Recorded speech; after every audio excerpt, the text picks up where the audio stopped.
Welcome. In today's lecture, that is lecture 4, let us discuss about the seasons and the seasons, particularly the global seasons, how they have also they are regulating the climate, and more so we will also have a discussion on Indian monsoon. So, the points what we are going to discuss today are key drivers of season, global seasons, particularly summer, autumn, winter, spring, all of us know those four important seasons are distinct. These are 4 distinct and important seasons. Then we will also discuss about Indian monsoons, particularly summer and winter monsoons, their flow, and how or what causes this monsoon. Typically we will discuss about Indian monsoon, though it is more told as Asian monsoons, because in this region this monsoon sets the climate or the weather system. Impact of Himalayan and the Western Ghats. So, this let us discuss about the various causes of seasons. So, first Earth's orbit, sun angle and Earth's axial tilt. These all we have studied in our geography class in high school days. That yes, our Earth rotates around the sun and also around its own axis, but it follows the elliptical path, and also there is a tilt as far as the Earth rotation around its own axis is concerned. As far as the revolution is followed, it follows an elliptical path or elliptical cycle. So, these things actually leads to or governs the various seasons. The first, as I mentioned, as we know that the tilt is currently around 23.5, though we know that it varies from 22 to 24.5 over a 20,000 period, but currently it is about 23 and half. So, this tilt of 23 and half, it leads to changes in the solar intensity. What does it mean? Solar intensity at different parts or different places on Earth's surface. The second is the orbit or orbital shape. So, this orbital shape, in terms of the orbit what it takes, this actually leads to seasonal difference. Look at an elliptical orbit which it takes, and when it is at a perigee or it is an apogee. So, based on perigee and apogee, it defines that how close or how far it is, or farthest or nearest as far as the sun means the distance to sun is concerned. So, this distance between sun and earth, as far as the fluctuation owing to the elliptical path it takes, leads to seasonal difference. In terms of solstice, in terms of equinoxes. So, we have equal days and nights, you have longer days and shortest night, and vice versa. So, this leads to seasonal differences. Now, the next point is sun angle. So, based on this, the angle it makes, the earth makes with respect to sun, that also leads to how much of sunlight or how much quantity and concentration of sunlight falls on Earth's surface at what part of the year. So, that we put under a seasonal synchrony, because it will vary as per the season is concerned. So, based on the position along the elliptical orbit.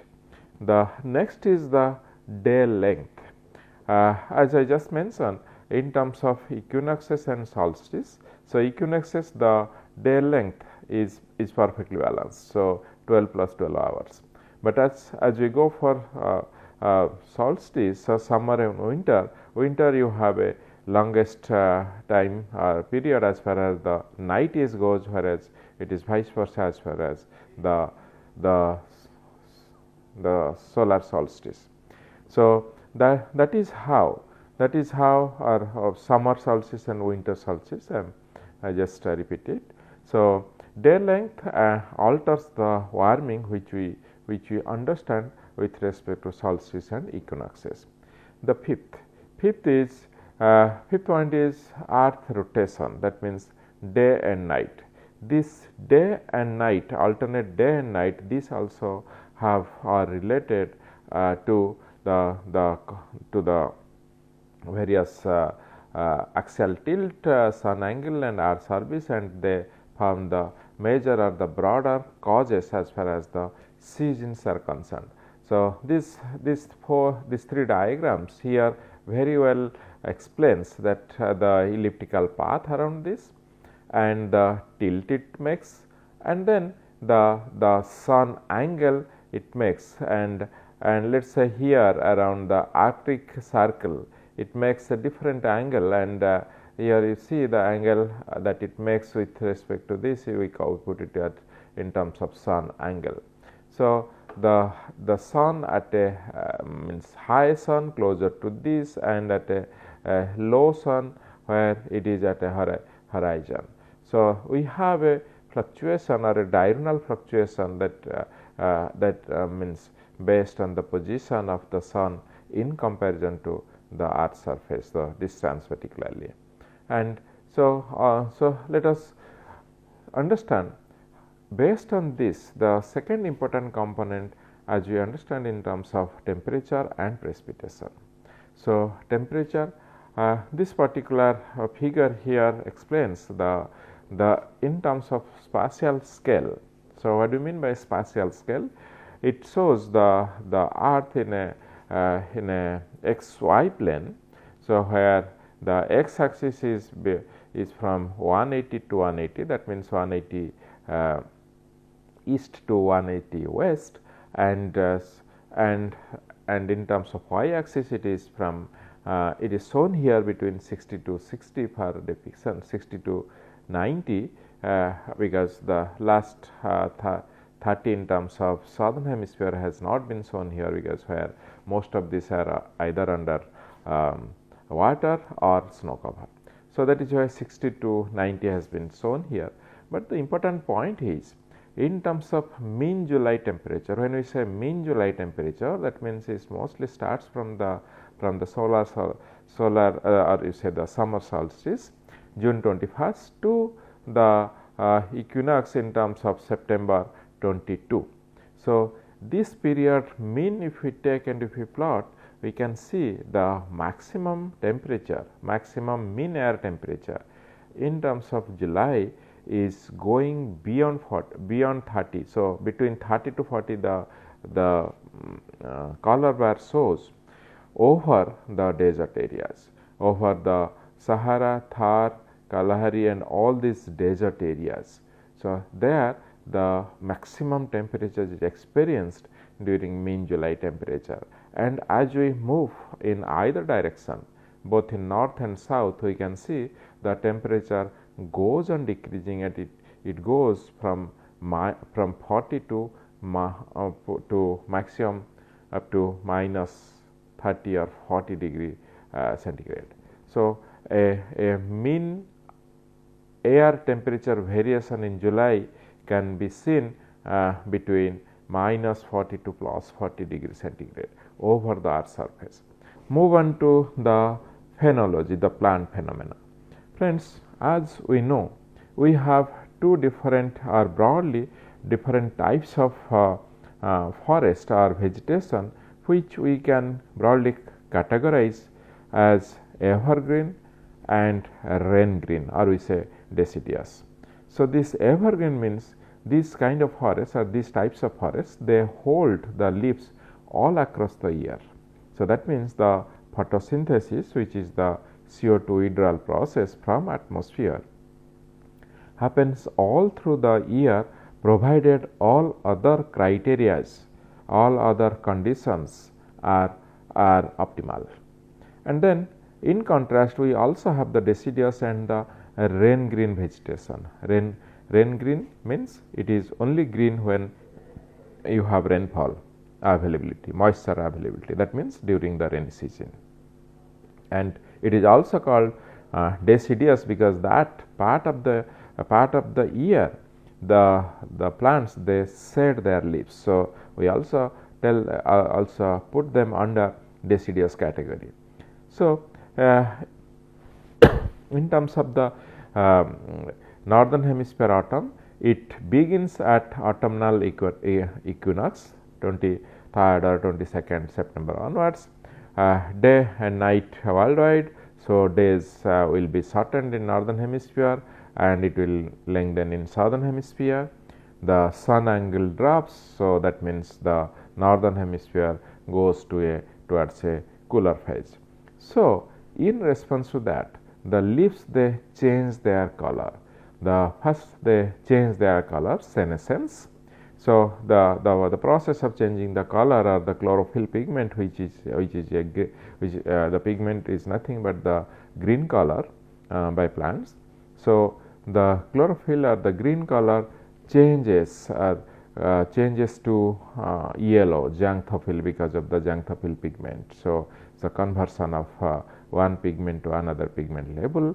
So, chlorophyll moves means because of the presence of chlorophyll we see a plant leaf green, because of presence of xanthophyll we see a plant leaf yellow in color.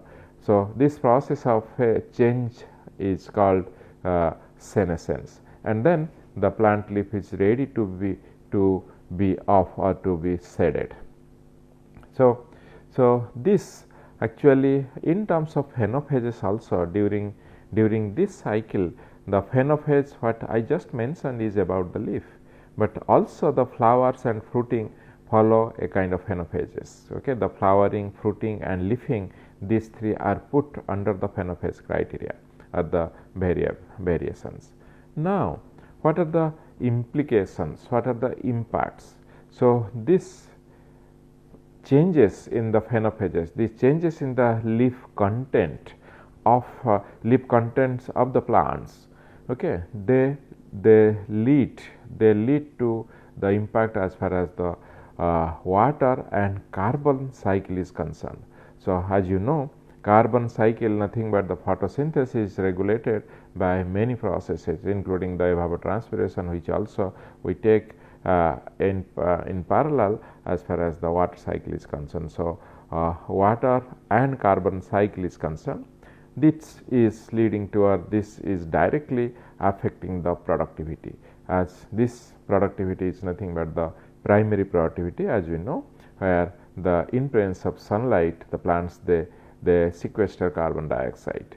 So, in turn this sequestration is reflected in growing the body or the plant body material by accumulating the biomass. So, ecosystem productivity is linked to the phenology, and then lot of other processes in terms of interaction, biodiversity, the diurnal pattern, the movement pattern, everything is linked to this kind of phenology driven seasonal pattern. So, the biota, particularly the plant system, very well responds and regulated by the global seasonal pattern and behavior. Now, let us move on to understand the monsoons. Monsoon, friends, all of us know is a very complex interaction of global and regional factors. So, it is a complex interaction of global and regional factors. So, in that course what happens? It most prominently it is because of a differential heating system, the differential heating of the Indian subcontinent and the surrounding ocean. So, we have on the western side we have a landmass including Thar desert, and we also have this Tibetan plateau where you have very high heating in comparison to the ocean. So, based on this, the key factors that drives or that explains the Indian monsoon broadly are the ITCZ. As we just mentioned, intertropical convergence zone, it is a low pressure belt. What do you mean by low pressure belt? The low pressure belt near the equator where trade winds they converge. Its seasonal shift northward towards India in the summer and southward in the winter. So, it is a reverse wind pattern system, okay, because of the IITs control. So, its seasonal shift, that means northward towards India in the summer and southwards in the winter, is the key reversal mechanism for driving the monsoon winds. So, as I just mentioned, Tibetan Plateau, first it gives a mechanical barrier because you have the 8,000 plus meter tall tower in terms of Himalaya there as a barrier, and then you have a high level heat source because Tibetan Plateau it heats up. So, you have a heating system in terms of high level heat. And then coming to the other phenomena which is explained as El Nino Southern Oscillation called ENSO. So, El Nino, warming of Pacific, that weakens monsoon. La Nina, cooling of Pacific, that strengthens monsoon. So, with respect to this, we have on two sides I have put two figures. One is demonstrates the summer or southwest monsoon during June to September, and the other one winter and northeast monsoon during October to December. So, that is the reversal or retreat. So, on the left hand side, as summer approaches the massive Indian landmass, including the Thar Desert and the Tibetan Plateau, it heats up much faster in comparison to the sea, the Indian Ocean. This creates a vast, intense, low pressure zone over the terrestrial domain in comparison to the ocean. So, what happens? In contrast, the ocean remains relatively cooler, maintaining a high pressure system there. So, this results, pressure gradient or this resulting pressure gradient draws the moisture loaded winds from the Indian Ocean towards the landmass, which we understand in terms of the southwest monsoon or the summer monsoon. So, it sets several things. It sets our agriculture. It sets everything for as far as the Indian economy is concerned. It is dependent on this monsoon system. So, that is why understanding this Indian monsoon system is important, as we need to understand the climate risk, which is mostly regulated by this weather pattern as far as the Indian subcontinent or this part of the world is concerned. Coming to the upper right, by October, as the sun moves southward, the landmass cools down quickly, reversing the pressure system. So, earlier it was different, it just reverses the landmass cooling system very quickly. So, what happens? A high pressure area forms over the subcontinent and wind begins to blow from the land towards the warmer Indian Ocean. So, this reversal wind pattern, which is because of the differential heating, because of this differential heating by the land and the surrounding ocean, is mainly contributing to the explanation of Indian monsoon and regulates the weather and climate of this particular region of the globe or the earth as far as it is concerned. Now, let us go to the impact of Himalayas and Western Ghats. Role of the Himalayas in monsoon patterns. Summer monsoon, and in terms of summer monsoon, the Himalaya, it blocks northward winds leading to heavy rain. Tibetan anticyclone affects the circulation.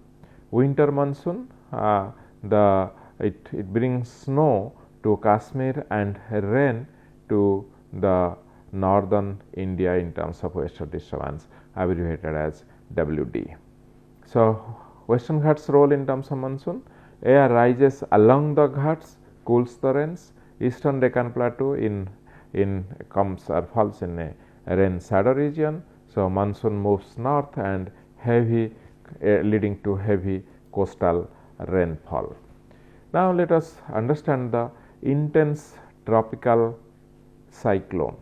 So, this cyclone, friends, it is one of the important extreme weather events we are experiencing, the world is experiencing, and understanding the cyclones or the intense tropical cyclones is also is important because it is also a seasonal phenomena. It is also have link to seasonal phenomena. And as far as the upper two graphs are concerned, are shown here, we can see where lot of what you say trend in interseasonal differences per decade, and the trend climatology is shown there, and that explains the in the x-axis trends in the annual number of intense tropical cyclones per decade, and that itself is between a particular month or duration, which is linking to the seasonal behavior as far as the intense tropical cyclone is concerned. So, the sun overheads at equator at the noon time, plant begins to grow and the Hadley cell shifts northwards. Now, with respect to this discussion, we have taken help of these references, and now let us conclude. And friends, what we discuss in today's class are very basics. It's the basics as far as season is concerned. As we know, because of Earth rotation and revolution in an elliptical path following a tilt of 23 and half degree centigrade, 23 and half degree, there this tilt leads to the seasons or give rise to the seasons. And now the tilt, orbit, sun angle, and also the rotation and the day length, the equinoxes and solstices. So these produce dominantly 4 seasons: summer, autumn, winter, spring, with distinct weather patterns. So Indian monsoons, as far as the summer brings heavy rain, winter mostly dry, southeast receives rain. Western Ghats blocks most of the moist winds, causing heavy west coast rain, inland dry. Himalayas, they block clouds, giving intense foothill rain, dry areas further north. Monsoon rainfall supports agriculture, water resources, and ecosystems in India. So as far as the India is concerned, our Indian territory is concerned, it is very unique. It is between the main landmass between 7 to 37 degree latitude, and this side another 30 degree east to west longitude, or I am sorry, eastern longitude. So, but importantly on the north side, it is bounded by the Himalaya, which is a tower of 8,000 plus meter height, and on the western side we have Thar desert, and just above this, or the northern side of the Himalaya, we have the Tibetan plateau. So the Tibetan plateau and this terrestrial landmass along with the Thar desert, this actually heats up faster in comparison to the surrounding ocean or the water bodies. So that leads to the main pressure difference as far as India is concerned. And then coming to the various systems, as I mentioned here, is another is the Western Ghats. The Western Ghats that moves starting from the Konkan Goa region up to our Tamil Nadu and Kerala, and it also stretches beyond in Sri Lanka. But the Indian part of the Western Ghats is spread over the Kerala and Maharashtra coast areas, and this is also a mountain system. So this blocks the moist winds, causing heavy west coast rain. So a lot of west rains in the west coast happens because of this topographical presence in terms of the Western Ghats mountain system. We also have another mountain system in the eastern Ghats. So, we call it Eastern Ghats mountain system, and that we will not bring into this discussion as because we are talking about the broader part of the season and their repercussions as far as the Indian as far as the climate is concerned, so as the Indian climate. Thank you very much for this attending this lecture.